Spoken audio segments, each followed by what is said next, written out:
João capítulo 11, do verso 1 ao verso 46.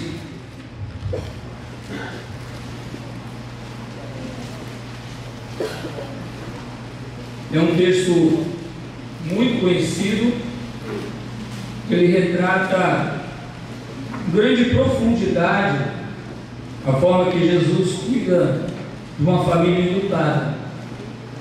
E através do agir sobrenatural do Senhor Jesus, traz uma das mensagens mais profundas da teologia, que é a ressurreição, que Jesus é a ressurreição e a vida.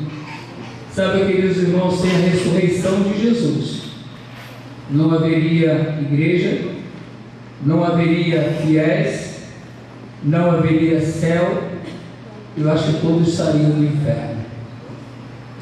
Mas Jesus morreu e ressuscitou. Amém? Vou estar lendo apenas os versos 4 e o verso 25. Quando Jesus ouviu isso, disse: a doença de Lázaro não acabará em morte. Ela aconteceu para que a glória de Deus, para que o Filho de Deus receba glória por meio dela. Verso 25. Então Jesus disse: eu sou a ressurreição e a vida. Quem crê em mim, mesmo depois de morrer, quem crê em mim viverá, mesmo depois de morrer. Quem vive e crê em mim jamais morrerá. Você crê nisso? Amém. Amém? Essa palavra foi falada a Marta. A grande mensagem desse texto é que Cristo, plenamente divino e humano, venceu a morte e deu a vida eterna aos que creem. Amém. E é triste quando eu coloco no final dessa frase, dessa oração, somente aos que creem. E é uma grande verdade. Vocês vão perceber nos últimos 2 versículos desse texto, nos versos 45 e 46, que nós temos a mesma oportunidade, porém diferentes destinos. Porque que diante de Jesus ninguém fica indiferente. Ou você diz sim, ou você diz não. Não tem uma terceira via, somente 2 vias. E o tema da nossa mensagem: Jesus é o amor da vida para os que creem. E eu creio que todos nessa noite creem no Senhor Jesus, mas se ainda você não teve encontro real e pessoal com Jesus, esteja atento à mensagem para que você possa decidir de forma consciente aquilo que o Senhor quer para a tua vida nessa noite, para a glória dele e com certeza a alegria tua. Amém? Senhor Deus, aplica essa palavra no nosso coração, que a palavra lida e explicada possa não somente descer ao nosso coração e mente, mas possa transformar as nossas ações, e as nossas ações sejam também transformadas para a glória do Senhor. Pai, que mente e o coração seja cativo ao trono do Senhor Jesus de Nazaré. Assim oramos em nome de Jesus. Amém. Amém. Queridos irmãos, na morte, muitos não gostam de tratar deste assunto, mas é o destino de todo homem. Não há como mudar esse fato. A Bíblia relata de maneira muito clara que ao homem está ordenado a morrer. Hebreus capítulo 9, verso 27. Então é uma palavra direta de Deus. Ao homem está ordenado a morrer. E diante desse fato irrevogável, o mundo busca de uma certa forma alterar esse processo. Não alterar a morte já está definida por Deus, mas adiar, retardar esse momento. E muitas fortunas são investidas, muitos processos, medicações e tantas outras coisas que ocorrem. Porém, diante da palavra de Deus, somente Jesus pode vencer a morte. O próprio Jesus afirma: eu sou a ressurreição e a vida. Somente Jesus pode dar morte à morte. Meus irmãos, é interessante, antes de entrar no texto, entender esse momento do Evangelho de João. João, ele tinha como propósito levar as pessoas a conhecerem a Jesus. Então ele escolheu, entre os milagres que Jesus realizou, 7 milagres. E o seu alvo era mostrar ao mundo, aos seus leitores, as pessoas, os seus destinatários e a todos nós, através desses milagres, que Jesus é o Filho de Deus, que Jesus é o Messias prometido no Velho Testamento, que Ele é o Salvador de todo homem e que Jesus é o próprio Deus. E esses milagres também têm uma correlação com o ministério de Cristo. Quando nós observamos o profeta Isaías, no capítulo 61, verso 1, diz que Jesus levava boas novas aos pobres, que Jesus enviou consolo aos corações quebrantados, proclamou aos cativos para que fossem soltos, aos prisioneiros que fossem libertos. Porque à medida que João foi registrando esses milagres, ele foi testificando Jesus realizando aquilo que Isaías havia colocado, feito em sua palavra profética. Por exemplo, podemos ver Jesus transformando elementos químicos, quando ele transforma água em vinho. Podemos ver Jesus multiplicar, quando ele multiplica pães e peixes. Podemos ver Jesus controlando a natureza, quando ele acalma o mar e paia o vento. Podemos ver Jesus curando um paralítico de 38 anos, sofrendo, aguardando uma oportunidade. Podemos ver Jesus curando o cego de nascença, algo que seria impossível dentro daquele contexto. Então, diante disso, nós vemos Jesus com poder sobre a natureza. E somente um Deus pode fazer essas coisas. Por isso que Jesus faz, porque Jesus é Deus. Queridos irmãos, eu li uma reportagem, aliás, assisti sobre, lá em Israel foi feita essa reportagem. A pergunta é: quem é Jesus? Em nenhum momento foi expressado que ele era o Filho de Deus, mas sempre um bom homem, os líderes dos cristãos. E interessante que essa dúvida, essa incerteza não está somente entre os judeus. Hoje as pessoas têm colocado Jesus em um plano secundário. Por isso que é importante pensar que agora Jesus, diante da morte, a morte da morte, Jesus declara abertamente: eu sou a ressurreição e a vida. E todos esses milagres têm como propósito glorificar ao Filho e ao Pai. Amém? Vamos agora entrar no seu contexto, depois no seu texto, para entendermos essa mensagem.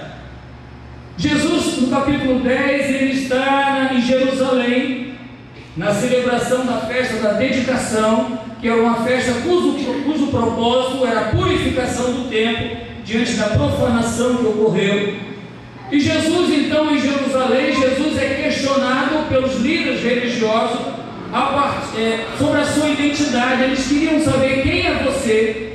E havia uma inquietação muito grande, muito clara ali nesse texto.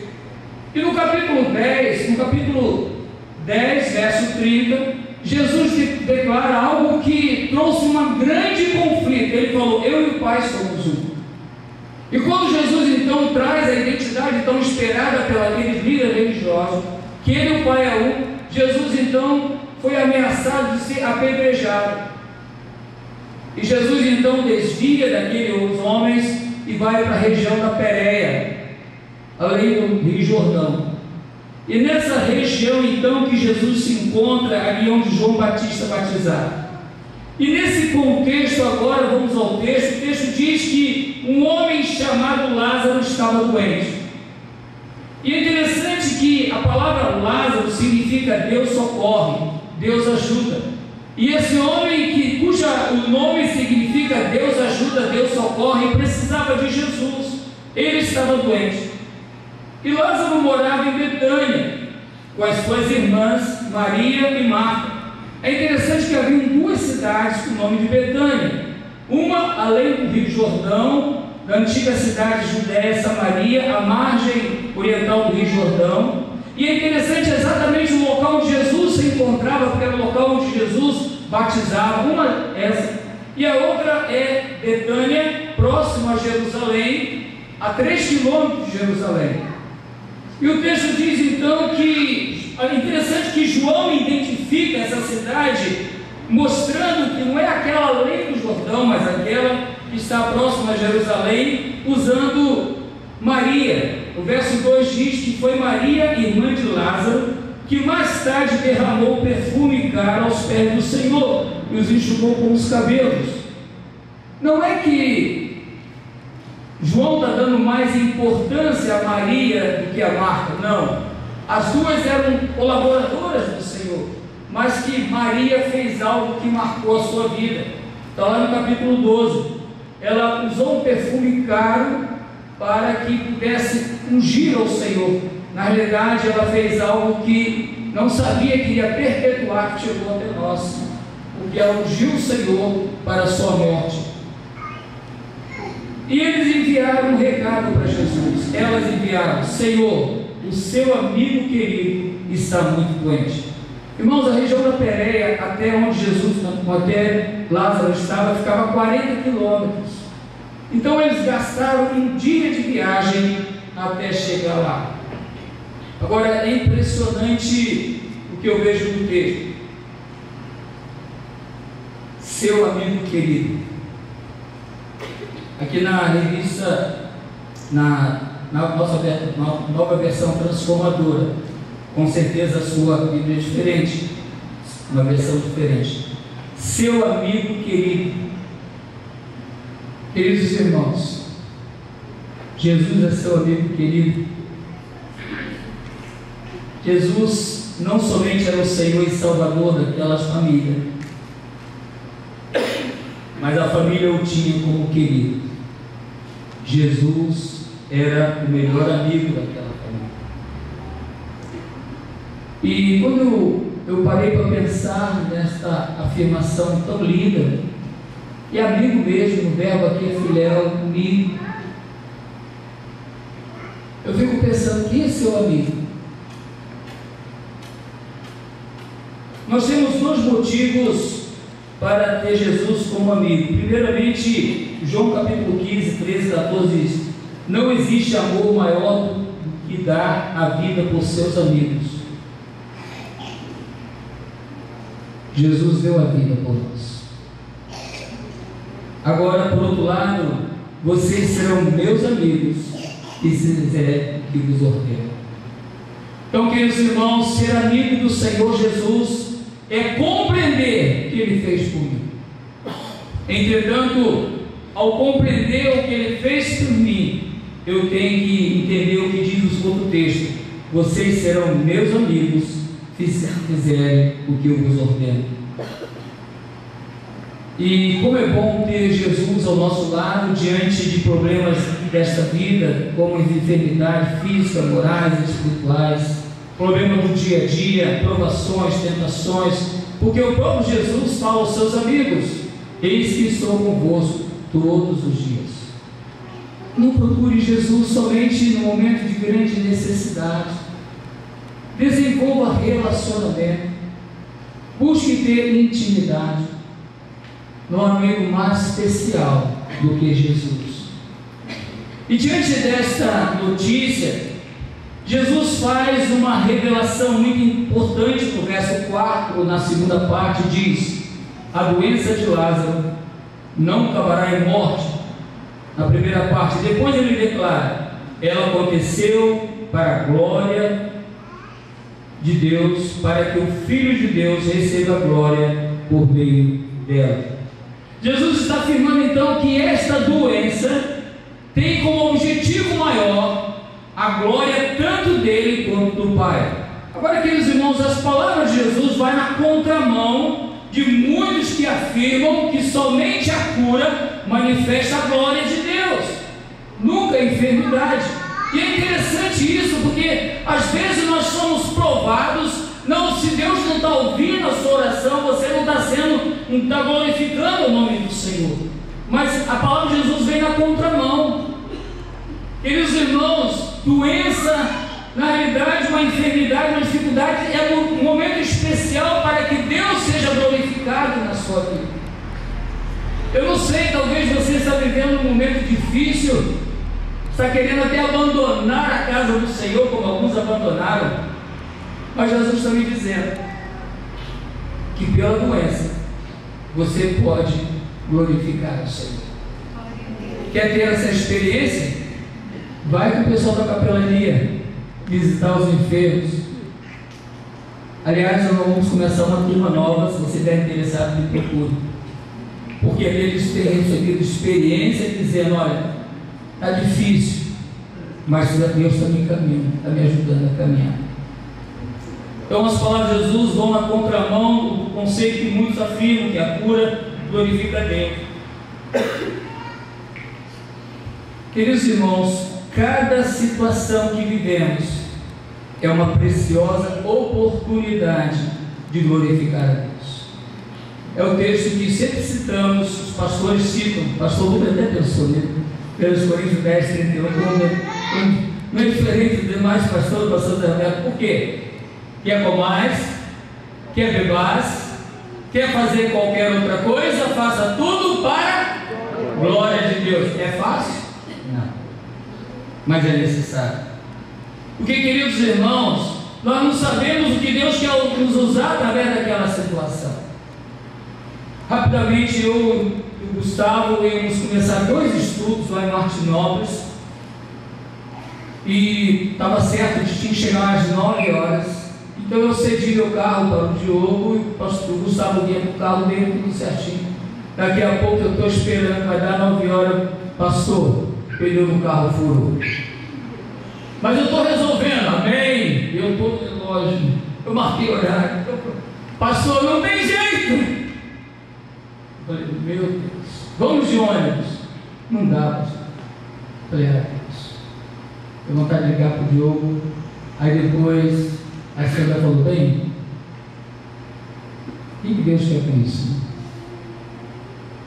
Aí eu falei, Deus, o que o senhor quer com isso? Aí eu liguei para a Marli ligou para a doutora Camila, e queridos irmãos, nós ficamos um tempo conversando, e foi tão bom, né, Marli? Já marcamos então, só pode ser a cada 15 dias, eu fico orando, Senhor, não deixe que nada interfira na mente e no coração dela. Sabe, queridos irmãos, quando algo está dando errado, pare e pergunte ao Senhor: Senhor, quer comigo? Quer me ensinar nesse processo? E João então encerra o versículo 5 dizendo que Jesus amava Marta, Maria e Lázaro. Então, queridos irmãos, a doença nesse primeiro momento, do verso 1 a 5, mostra que doença tem como propósito também glorificar a Deus.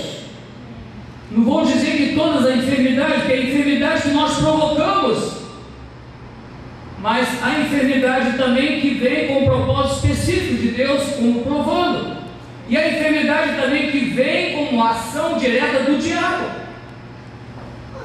Mas Deus é soberano em todos os aspectos.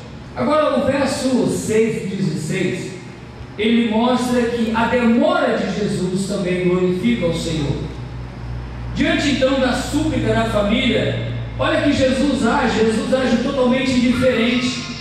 É interessante, parece que Jesus não está dando atenção àquela situação. O texto diz no verso 5, Jesus ouvindo o clamor. Qual foi o clamor? Jesus, Lázaro, a quem você ama, está doente. Em outras palavras, Jesus, vem correndo. Mas o verso diz que Jesus, ouvindo que Lázaro estava enfermo, ficou mais 2 dias aonde estava. Queridos irmãos, as palavras de Jesus parecem que nos chocam, porque segundo a declaração de Marcos, do capítulo verso 5, Jesus amava Maria, Marta e Lázaro. Lázaro estava enfermo. Jesus já havia dado uma declaração. Entretanto, Jesus permanece 2 dias ainda. E era de esperar que Jesus agisse logo, rapidamente, em direção a Lázaro, o amigo enfermo. Mas em vez disso, ele fica imóvel. Sabe, queridos irmãos, nós somos agraciados porque conhecemos a palavra de Deus. Nós já conhecemos o início, o meio e o fim. Agora se coloque no lugar de Maria e de Marta. Ela expressou: Jesus, o seu amigo querido está enfermo. Jesus não veio. Há quanto tempo você está orando e você não está recebendo a resposta do Senhor? O que Deus quer com o seu silêncio na tua vida, na minha vida? Queridos irmãos, normalmente não compreendemos, porque ao deixar, Jesus aqui está deixando a situação chegar ao extremo, porque do ponto de vista da glória de Deus, Jesus seria mais glorificado com uma ressurreição que uma cura.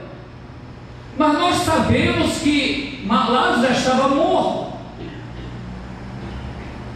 Queridos, quando eu penso nisso, porque o que os pais normalmente fazem? Há muitos pais, eu sou pai, nós queremos aliviar a dor, tirar a dificuldade, mas nem sempre Deus faz isso.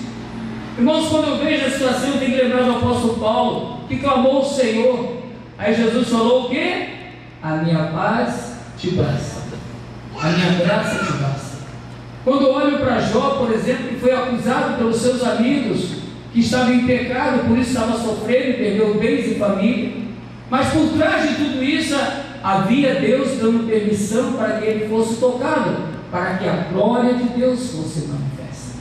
Queridos irmãos, talvez você esteja passando um momento muito difícil, mas saiba que há um Deus que cuida de você, há um Deus que está cuidando. Então procure entender exatamente por que esse silêncio, ou seja, como lidar com esse silêncio. Então, diante do silêncio de Deus em relação a algo que você tem, consulte ao Senhor. Agora, é interessante o que acontece logo em seguida no verso 7. Em seguida Jesus fala: vamos voltar para a Judeia? Olha aqui, irmãos, para um pouquinho para pensar. Jesus estava na Pérea, aqui ficava mais ou menos Belém, a Betânia, e Jesus fala assim: vamos para a Judeia? Em vez de ir para a esquerda, Jesus foi para a direita. E queridos irmãos, em vez de ir em direção a Betânia, aliás, a Betânia, Jesus vai em direção à Judeia. Especificamente, Jesus está indo para Jerusalém. E quando nós pensamos nisso aqui, porque Betânia ficava perto de Jerusalém, 3 quilômetros, olha, irmãos, a visão de Jesus. Nós sabemos que Jesus estava entrando na sua última semana. Jesus está indo para Jerusalém, lá ele será reconhecido como rei, e essa ressurreição fortalece esse clamor do povo. Só que ainda não havia por parte dos líderes religiosos, e muitos outros não reconhecendo que Jesus era Deus, que Jesus foi enviado, Jesus era o Messias prometido. Então Jesus usa a enfermidade de Lázaro, que culminou na morte, exatamente para que pudesse dar oportunidade às pessoas reconhecerem que Jesus é o Filho de Deus, que Jesus é Deus. A ressurreição de Lázaro é uma ótima oportunidade. Queridos irmãos, você está aqui nesta noite, você está ouvindo esta mensagem. Talvez você não tenha um encontro real e pessoal com Jesus. Ao ouvir um relato no texto sagrado, é uma oportunidade que Deus está te dando na tua vida. E as palavras de Jesus agora é interessante e levam uma crise. Olha só o verso 8. As palavras de Jesus levantam uma crise entre os discípulos. Por quê? Os discípulos afirmam: Rabi, apenas alguns dias atrás o povo da Judeia tentou apedrejá-lo e agora o senhor está querendo voltar para lá? Aqui foi o que eu citei início, lá no capítulo 10. Quando Jesus se identifica, eu e o Pai somos um, ele foi apedrejado. E agora Jesus está voltando da Bereia e está dizendo que vai para a Judeia, e vai passar em Jerusalém. Irmãos, o que nós vemos aqui agora é um jogo de palavras, em que Jesus afirma assim: há 12 horas de claridade todos os dias. Durante o dia as pessoas podem andar com segurança, conseguem enxergar, pois tem a luz deste mundo. À noite, porém, corre o risco de tropeçar, porque não há luz. Quando os discípulos falam, mas Senhor, só vai para lá mesmo? Jesus agora traz uma palavra que parece estar fora do texto. Na realidade, é muito importante focar esse diálogo, porque os discípulos estão focando na segurança. Mas Senhor, se nós formos para lá, nós poderemos ser apedrejados, até mortos. Entretanto, Jesus está focando a sua missão. Queridos, nós vamos compreender isso quando nós observamos lá em Atos 9, João 9, verso 4 e 5. Quando Jesus curou o cego de nascença, Jesus afirmou: eu sou a luz do mundo. A mensagem do capítulo 9, os discípulos não haviam entendido que Jesus era a luz do mundo, e Jesus precisava inculcar na cabeça dos discípulos que ele era a luz do mundo. E ao curar um cego de nascença, eles não compreenderam na sua totalidade. Agora Jesus, diante da ressurreição de Lázaro, Jesus está dizendo assim: olha, nós vamos voltar para a Judéia, porque eu tenho uma missão a cumprir, e quando eu for, as trevas chegarão. Há uma palavra muito importante nesse texto. Sabe por quê, queridos irmãos? Enquanto Jesus estava no mundo, realizando o seu ministério, ele era a luz do mundo. Quando Jesus morre, as trevas prevalecem por um tempo, até Jesus ressuscitar. E agora, quem é a luz do mundo? É a igreja do Senhor Jesus. Hoje a igreja é a luz deste mundo em trevas. Mateus 5,14 diz: vós sois a luz do mundo. E há muitas pessoas que ainda estão em trevas. Quando Jesus saiu, as trevas permaneceram, ou atuaram de forma mais precisa. Mas Jesus ressuscitou, dissipando as trevas. Mas as trevas só são dissipadas naqueles que tiveram encontro real e pessoal com Jesus. Há muitas pessoas que vivem em trevas ainda, porque não teve encontro real e pessoal com Jesus. E a igreja do Senhor Jesus é a luz que as pessoas precisam conhecer. É preciso levarmos a luz àqueles que estão em trevas em todo o tempo. É tempo de pregar as boas novas do Evangelho, para que as pessoas conheçam a luz que conhecemos, que é Jesus. Amém? Pode dar uma glória a Deus? Estou deixando vocês pensativos, viu? Mas pensem, queridos irmãos. Irmãos, agora é interessante que parece que Jesus, nesse momento, ele vai mudando o diálogo. Agora Jesus, depois que firmando a sua missão, ele volta à situação de Lázaro. Nosso amigo Lázaro adormeceu. Vamos despertá-lo? E é interessante que os discípulos falam: mas Senhor, se ele dorme, está tudo bem. Jesus fala assim: Lázaro adormeceu, vamos despertá-lo? Aos discípulos: então tá bom, Senhor, tem que morrer, está tudo bem, vamos chegar lá a tempo, tranquilo. Novamente há uma falta de sintonia. Então Jesus é enfático no verso 14: Lázaro morreu. Queridos irmãos, por que essa divergência entre aquilo que Jesus falou e aquilo que eles entenderam? Porque muitas vezes acontece conosco isso. O Senhor Deus está falando no nosso coração e nós estamos agindo de forma diferente. Queridos irmãos, a palavra do verso 11 que Jesus usou, a palavra do grego, ela tem dois significados. Ela pode significar dormir ou pode significar morrer. Entretanto, no verso 14, quando Jesus vê aquela dúvida, ele usa uma outra palavra no grego que significa morte natural do ser humano. Então, no primeiro momento, ele, ao usar uma palavra, há dois entendimentos. Vamos entender isso, por exemplo, no caso de pedido de Lázaro, de Jairo. Jairo falou: Senhor, visite a minha filhinha que ela está doente. E quando Jesus chega lá, já morreu. Não, ela não morreu, está dormindo. E todos começaram a rir de Jesus. Não, ela morreu. Não, ela não morreu, ela está aí. Sabe por quê, queridos irmãos? Há uma lição muito preciosa aqui para nós. diante de Jesus ninguém morre. Por que Marta e Maria chamaram Jesus? Não importa como Lázaro estivesse, se Jesus chegasse ali, Jesus estaria, Lázaro iria ressuscitar ou ser curado.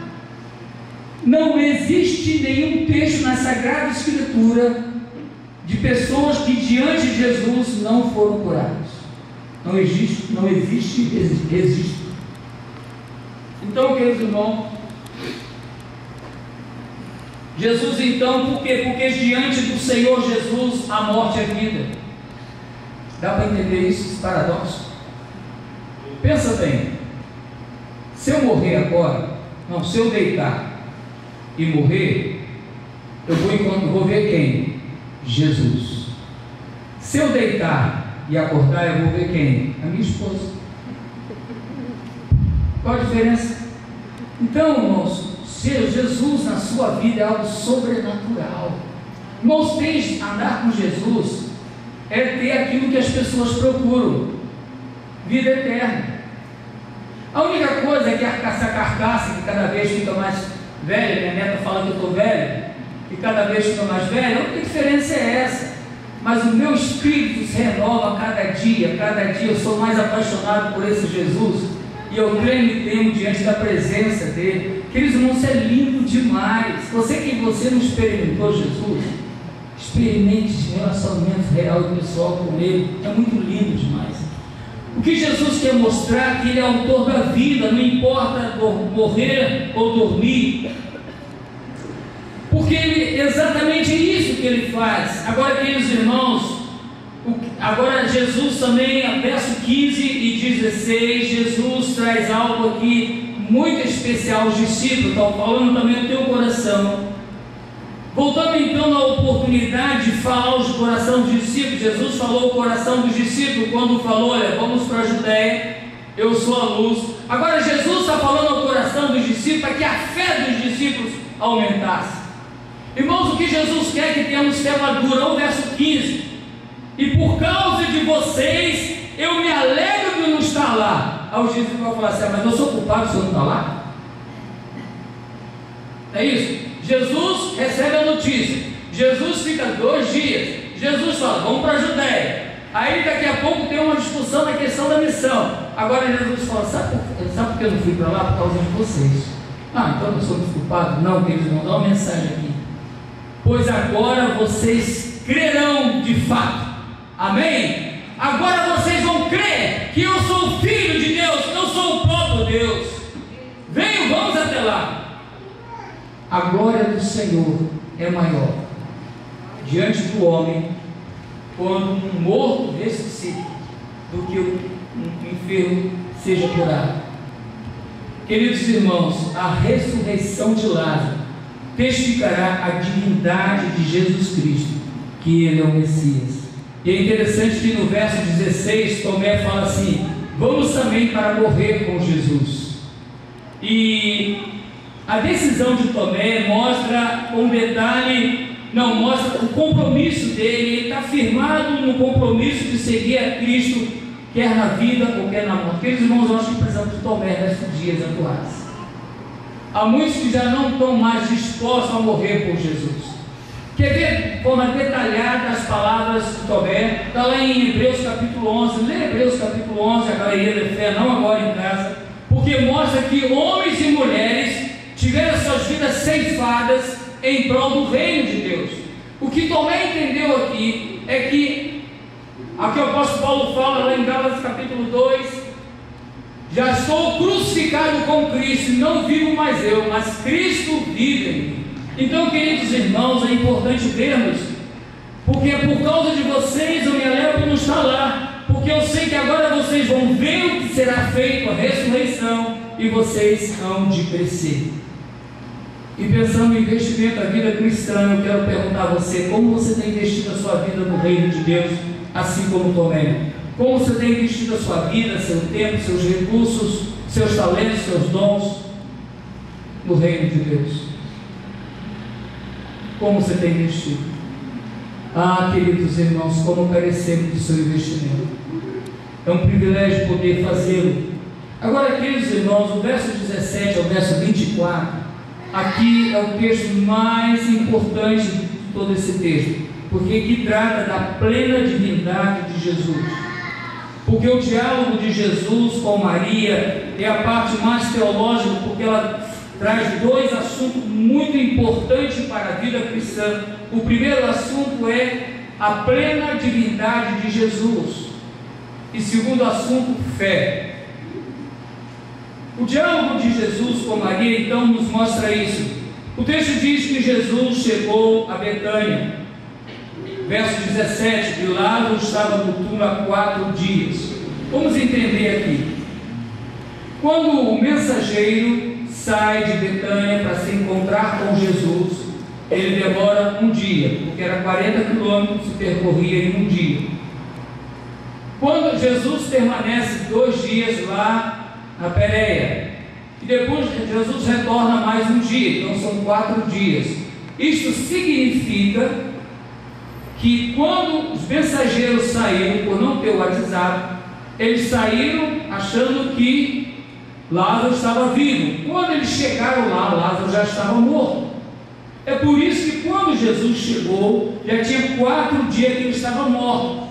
Agora o que aconteceu? Como Betânia era próximo a Jerusalém, e Lázaro, Maria e Marta deviam ser uma família de posse, porque tinha um túmulo particular, também muitas pessoas vieram. Agora começa a ver o cenário, começa a observar o cenário. Jesus está voltando com os discípulos, Lázaro morreu já há 4 dias, a família tinha muitos amigos, as pessoas vieram para consolar Maria e Marta. Então nós vemos aqui esse momento especial, um cenário perfeito para Jesus realizar o seu milagre. Agora, o encontro de Jesus com Maria mostra essa divindade. Quando com Jesus com Marta, quando Marta soube que Jesus estava chegando, ela foi ao seu encontro. E Maria fica em casa. Aqui nós vemos novamente a diferença das duas. O diálogo entre os dois mostra que Jesus é plenamente divino, e ao mesmo tempo mostra uma fé, Maria manifestando a sua fé em pleno crescimento. Marta então manifesta a sua fé em Jesus Cristo. Olha o que ela diz: se o Senhor estivesse aqui, o meu irmão não teria morrido. Queridos irmãos, aqui ela não está questionando a ausência do Senhor Jesus. Parece que é, mas não é. Ela apenas está exaltando o poder de Jesus. Ela sabia que qualquer pessoa na presença de Jesus não fica sem vida. Jesus é o autor da vida. E ao mesmo tempo então ela diz, mas eu sei que mesmo agora Deus dará tudo o que pedir. Ela tinha plena certeza que não somente Ele tinha poder de curar ou ressuscitar, mas ela tinha plena certeza que Jesus e o Pai eram um, e tudo que Jesus pedisse ao Pai, o Pai iria fazer. Então Jesus afirma a Marta: seu irmão vai ressuscitar. Aí Jesus fala, e ela fala: eu sei, Senhor, que ele vai ressuscitar. A Marta ainda tinha esperança. Sim, respondeu Marta, ele vai ressuscitar como todos ressuscitam no último dia. Sabe por quê, irmãos? Havia uma crença entre os judeus que todos iriam ressuscitar. Então a Marta nesse momento estava firmada nesta crença, achando que Jesus ia ressuscitar. E diante disso então Jesus afirma: eu sou a ressurreição e a vida, quem crê em mim jamais morrerá. Irmãos, o que Jesus quer nesse diálogo aqui? Primeiro, quem crê em mim hoje, mesmo que estiver morto, viverá. Todos irão morrer, mas quem crê em mim agora passará pela morte, mas viverá eternamente. Quem crê em mim jamais morrerá. O que Jesus está mostrando é a importância do seu relacionamento com Deus. Ao você crer no Senhor, você passa da morte para a vida, porque a palavra de Deus diz que aqueles que não têm Jesus são mortos espiritualmente, não fisicamente. Mas se você aceitar Jesus, você parte da morte para a vida, você tem um novo encontro com o Senhor, uma nova vida. Agora, se você já é salvo no Senhor Jesus, você vai dar continuidade. Você está bebendo agora, vai fechar os seus olhos, vai abrir na presença de Jesus. É isso que Jesus... E o Senhor... Aí Jesus pergunta a Marta: você crê nisso? Senhor, eu creio. Eu creio. Irmãos, a ressurreição de Jesus está lá firmada em 1 Coríntios capítulo 15, do verso 12 ao verso 23, e também firmada em 1 Tessalonicenses 4, do 13 a 18. Eu não vou ler o texto, mas são textos preciosos. Jesus é a ressurreição, meu amigo. No momento que você entregar a sua vida a Jesus, viverá eternamente na presença dele, porque todos viverão eternamente. Daniel capítulo 12 diz que uns viverão eternamente longe de Jesus e outros com Jesus. Agora, os versos 28 a 37, se os versos anteriores falam da plena divindade de Jesus, o verso 28 a 37 fala da plena humanidade de Jesus. Queridos irmãos, diante então da palavra de Jesus com Marta, Marta sai do seu coração cheio e chega para Maria e fala: o mestre te chama. O texto diz que quando ela ouviu isso, ela saiu correndo, as pessoas saíram correndo atrás dela, achando que ela poderia vir túmulo de Lázaro, está chorando.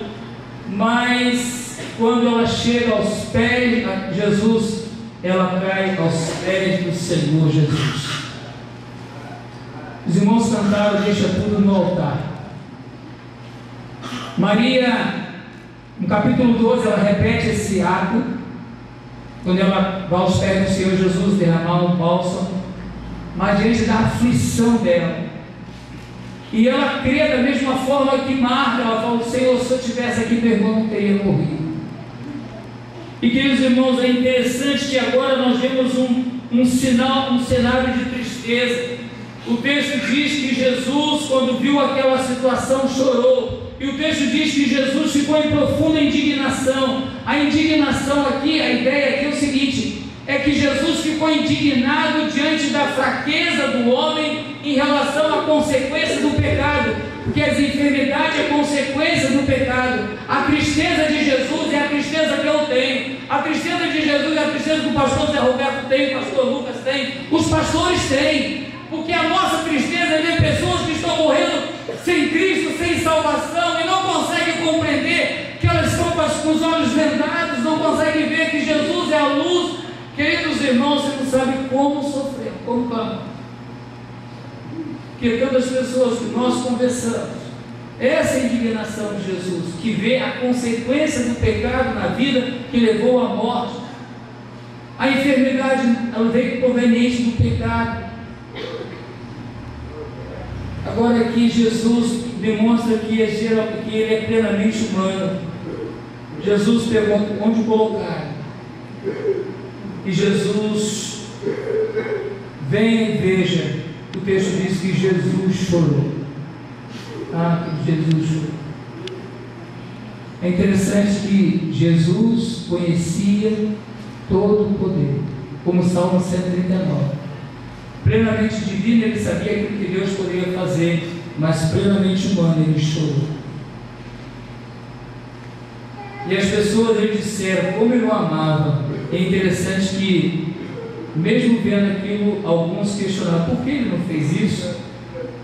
Os versos 36 a verso 44 é a morte da morte.